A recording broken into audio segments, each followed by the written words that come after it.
උදැසන කොමේ කසරින් උදැසන ප්‍රධාන පුවත් ප්‍රකාශය සමගින් ප්‍රථමයෙන් සිරස්තල. අනිත්තාට පෙර පළාත් පාලන ආයතන ප්‍රධානීන් නම් කර එවන ලෙස මැතිවරණ කොමසාරිස්වරයා ඉල්ලයි. ලක්ෂ 50ක කප්පමක් ඉල්ලා ගල්කිස්සේ ළමයෙකු පැහැරගෙන. ඉන්දු පාකිස්තාන විදේශ ලේකම්වරුන් අතර අද සාකච්ඡාවක්. ප්‍රථමයෙන් දේශීය පුවත්. ලබන 28 වෙනිදාට පෙර පළාත් පාලන ආයතන ප්‍රධානීන්ගේ නම් මැතිවරණ මාලිකම් කාර්යාලයට යොමු කරන ලෙස මැතිවරණ කොමසාරිස්වරයා ජයග්‍රාහී පක්ෂ ලේකම්වරුන්ගෙන් ඉල්ලීමක් කරනවා. අතිරේක මැතිවරණ කොමසාරිස් WP සුමනසිරි මහතා සඳහන් කළේ නගරාධිපති, උපනගරාධිපති, සභාපති හා උපසභාපති යන තනතුරු සඳහා පත් කරන පුද්ගලයන්ගේ නම් පක්ෂ ලේකම්වරුන් විසින් මැතිවරණ මහලේකම් කාර්යාලය වෙත එවීමට පියවර ගත යුතු බවයි. මීට අමතරව එක් පළාත් පාලන ආයතනවල විපක්ෂ නායක ධුරය සඳහා පත් කරන පුද්ගලයන්ගේ නම්ද මැතිවරණ මහලේකම් කාර්යාලයට එවිය යුතු බව ඔහු සඳහන් කළා. සුමනසිරි මහතා පැවසුවේ මැතිවරණයෙන් තේරීපත් වූ සියලු අපේක්ෂකයන්ගේ නම් ඉදිරි දින දෙක තුළ මැතිවරණ මහලේකම් කාර්යාලයට ලැබෙනු ඇති බවයි. ඒ අනුව අදාළ සියලු නම් ඇතුළත් ගැසට් පත්‍රිකාව මේ සතිය අගදී නිකුත් කිරීමට හැකි වෙතයි මැතිවරණ මහලේකම් කාර්යාලය විශ්වාසය පළ කරනවා. රුපියල් ලක්ෂ 50ක කප්පා මුදලක් ඉල්ලා ගල්කිස්ස ප්‍රදේශයේදී ළමයෙකු පැහැරගෙන ගොස් තිබෙනවා. පොලිසිය පැවසුවේ ගල්කිස්ස ටෙම්ප්ලර් පාරේ සිය නිවසේ සිටියේදී වෑන් රථයකින් පැමිණි පිරිසක් ළමයාගේ මවගේ අත්පා බැඳ මෙම පැහැර ගැනීම සිදු කර ඇති බවයි.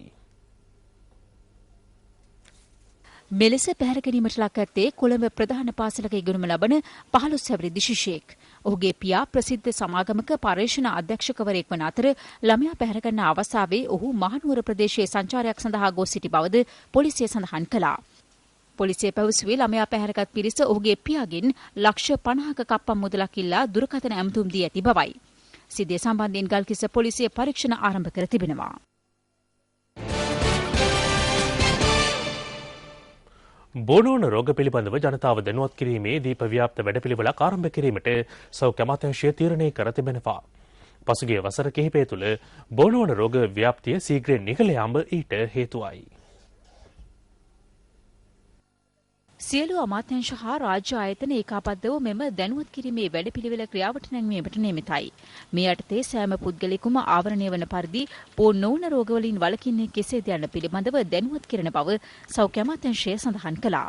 බෝ නොවන රෝග පිළිදැකීම සම්බන්ධයෙන් රාජ්‍ය නායක සමුළුවක්ද ලබන සැප්තැම්බර් මාසයේ ඇමරිකාවේදී පැවැත්වීමට නියමිතයි. ඊට සමගාමීව මෙරට දැනුවත් කිරීමේ වැඩසටහන් ක්‍රියාත්මක කරන බව සෞඛ්‍ය අමාත්‍යාංශය සඳහන් කළා.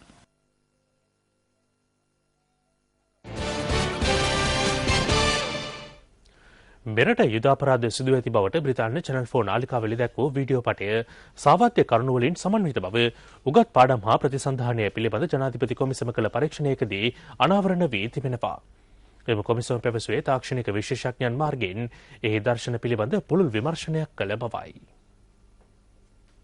වීඩියෝ පටයේ ඇතැම් දර්ශන විවිධ සංස්කරණය කිරීම් වලට ලක් කර ඇති අතර ඇතැම් දර්ශන පසුතල නිර්මාණය කර රූගත කර ඇති බවද උගත් පාඩම් හා ප්‍රතිසන්ධානය පිළිබඳ ජනාධිපති කොමිසම පවසනවා.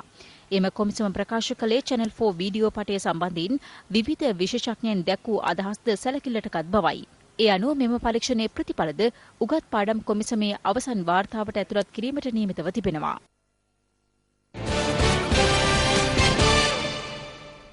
මෙරට වියලි කලාපයේ ශීඝ්‍ර සංවර්ධනය හේතුවෙන් සිදුවන පරිසර පද්ධති හානියෙන් 80%ත් 90ත් අතර ප්‍රමාණයක් ශාක වඳ වී ගොස් ඇතැයි ජාතික උද්භිද උද්‍යාන දෙපාර්තමේන්තුවේ අධ්‍යක්ෂ ජනරාල් ඩී.එස්.ඒ. විජේසුන්දර මහතා පවසනවා.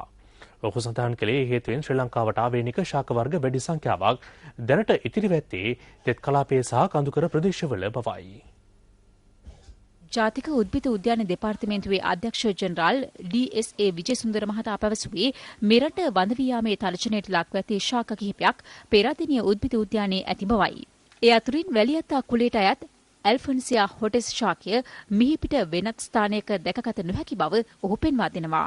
විජේසුන්දර මහතා පැවසුවේ රනිල කුලයට අයත් සොෆෝරා වයලේෂියා ශාකය මීට පෙර අවසන් වරට දික්වැල්ල ප්‍රදේශයේදී තිබූ අතර එය දැනට පේරාදෙණිය උද්භිද උද්‍යානයේ හැර වෙනත් ස්ථානයකදී දැකගත නොහැකි බවයි. මේ පිළිබඳ වැඩිදුර තොරතුරු අද දහවල් ප්‍රධාන ප්‍රවෘත්ති විකාශයෙන්. අද දිනේ දිවයිනේ නිර්දික කොරස් වලට වැසි ලැබෙන බව කාලගුණ විද්‍යා දෙපාර්තමේන්තුව පවසනවා. මේ දී කාලගුණ තත්ත්වය පැහැදිලි කරන කාර්යනියුතු කාලගුණ විද්‍යාඥ දමයන්ති ඉදිකැටිහෙවගේ මහත්මිය.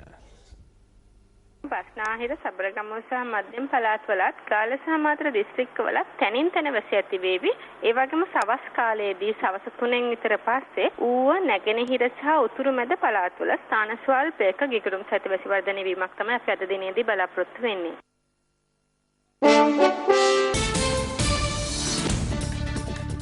තුන්වැනි ආසියානු කනිෂ්ඨ හොකී තරගාවලියේ ශ්‍රී ලංකාව සහ චීන තායිපේ කණ්ඩායම් අතර තරගයේ ජය පරාජයෙන් තොරව නිමා වුණා. තරගාවලිය පැවැත්වෙන්නේ හොංකොංහිදී. තුන්වැනි ආසියානු කනිෂ්ඨ හොකී තරගාවලියේ බී කාණ්ඩයෙන් තරඟවදින ශ්‍රී ලංකාව පළමු අර්ධයේ නිමාවන විට ගෝල 2-1 ලෙස ඉදිරියෙන් සිටියා. දෙවන අර්ධයේදී චීන තායිපේ කණ්ඩායම ගෝලයක් රැස් කර නමුත් ශ්‍රී ලංකාව ගෝල රැස් කළේ නැහැ. ඒ අනුව තරගයේ නිමා වුණි ගෝල 2-2 ලෙස දෙපිළම සමතත්වයේ පසුවෙමින්. ශ්‍රී ලංකාව මේ වන විට බී කාණ්ඩයේ දෙවන ස්ථානයේ පසුවන අතර පෙරමුණේ පසුවන්නේ චීන තායිපේ කණ්ඩායමයි. ඉරානය සහ හොංකොං කණ්ඩායම්ද බී කාණ්ඩයට අයත්. චීනය, සිංගප්පූරුව සහ ඕමානය ඒ කාණ්ඩය නියෝජනය කරනවා.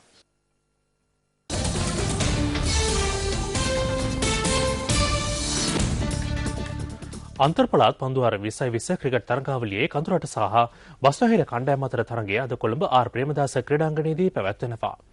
මේ අතර තවත් තරගයක් පැවැත්වෙන්නේ ඒකාබද්ධ පළාත් කණ්ඩායම සහ රුහුණ කණ්ඩායම අතරයි. කඳුරට කණ්ඩායම තරගාවලියේ පෙරමුණේ රැඳී සිටින අතර දෙවන ස්ථානය වයඹ කණ්ඩායමට හිමිව තිබෙනවා. ප්‍රධාන ප්‍රවෘත්ති ඇතුළු තවත් වැඩිදුර තොරතුරු සඳහා පිවිසෙන්න www.newsfirst.lk වෙබ් අඩවියට. ඒ සමගින් උදෑසන ප්‍රධාන පුවත් ප්‍රකාශය නිමාවට පත්වනවා. ඔබට සුබදායි දවසක්.